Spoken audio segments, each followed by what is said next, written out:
Bonjour à tous, aujourd'hui on va faire un peu de caramel beurre salé. Alors pour ça on va avoir besoin de 200 g de sucre, 300 g de crème et 100 g de beurre salé. Alors pour la crème on prend de la crème fleurette, 30% de matière grasse. Pour le sucre, du sucre blanc ça suffira normalement. Et vous pouvez rajouter un peu de fleur de sel si vous trouvez que votre préparation n'est pas assez salée, mais normalement le beurre demi-sel devrait suffire amplement.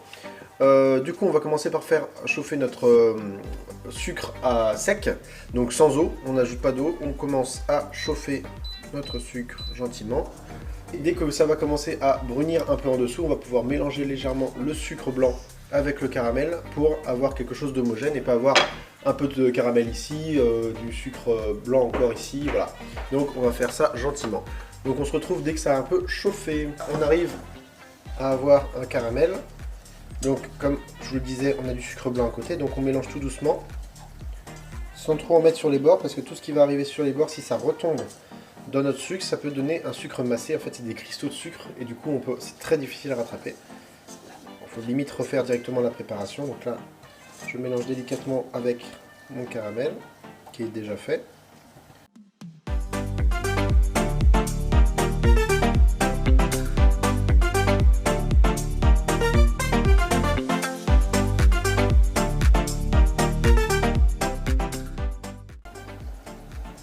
Là on a un petit caramel en vrai, c'est pas mal. Donc on va ajouter notre beurre en petits morceaux. Hop. Voilà. Hors du feu bien sûr.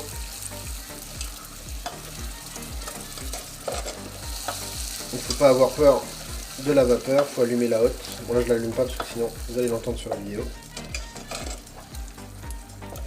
Voilà, on ajoute notre beurre, encore, petit à petit.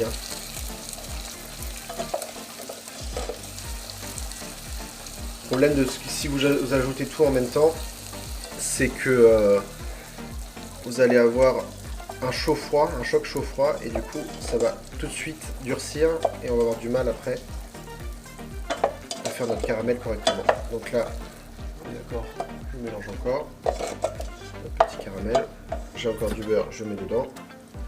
Là, comme ça c'est un peu refroidi, on peut ajouter le restant de beurre.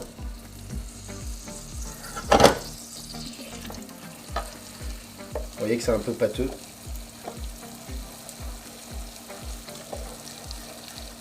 La texture un petit peu, on mélange bien.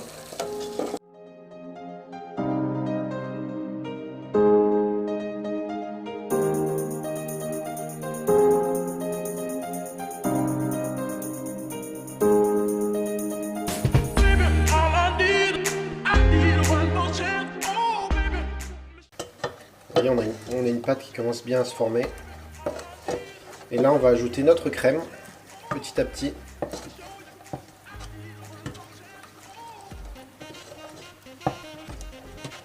Ok.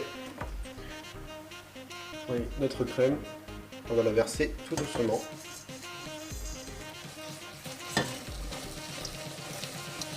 En essayant de faire le moins d'amas de caramel possible. Voyez, hop. J'incorpore tout doucement.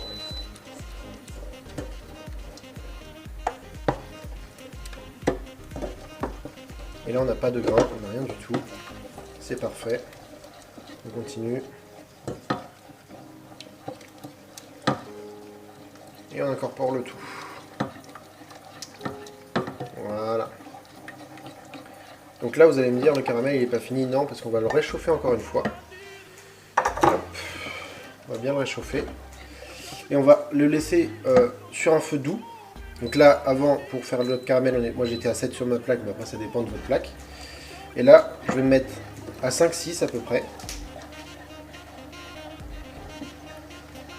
Et on va laisser bouillir tout doucement pour laisser évaporer le maximum d'eau pour avoir un genre de texture un peu sirop, un peu plus que du sirop d'ailleurs, un peu pâteux.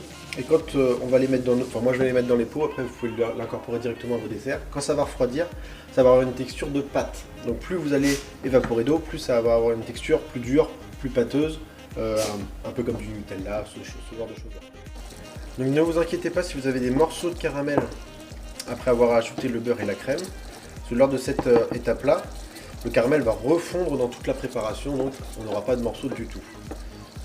C'est vraiment si vous avez loupé les 2 premières étapes, ce n'est vraiment pas grave.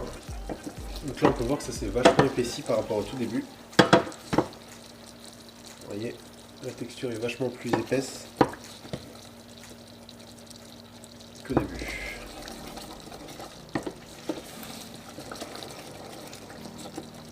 Il faut bien le remuer en permanence.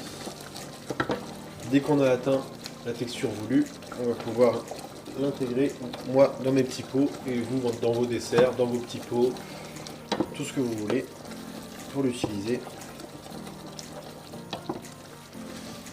Alors dans vos desserts ça se congèle très bien, il n'y a pas de problème, hein, ça se congèle et ça se dégèle très bien, il n'y a pas de rendu d'eau plus que ça, il n'y a pas de problème avec ça. Donc là je commence à atteindre une texture qui me paraît bien, donc je vais pouvoir garnir mes petits pots. Voilà la texture, vous voyez, elle est vachement pâteuse, c'est parfait. Donc si vous voulez faire remplir vos petits pots, voilà, vous voyez un peu la texture qu'elle a. Donc voilà, là j'ai mes petits pots, donc là on voit que j'en ai à peu près 2 et 1 tiers on va dire.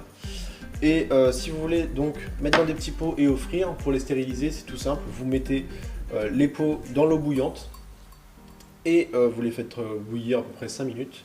Vous les laissez s'égoutter et dès que c'est chaud, vous versez votre préparation dans le petit pot, vous mettez la petite capsule, hop, petit couvercle, et après on retourne.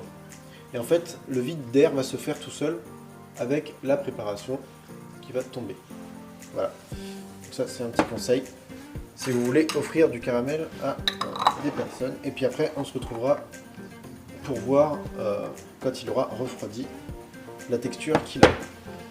Donc voilà, nos petits pots de caramel, moi, sont refroidis. Hop, voilà. Donc là, ils ont été mis au frigo pour qu'ils refroidissent plus vite.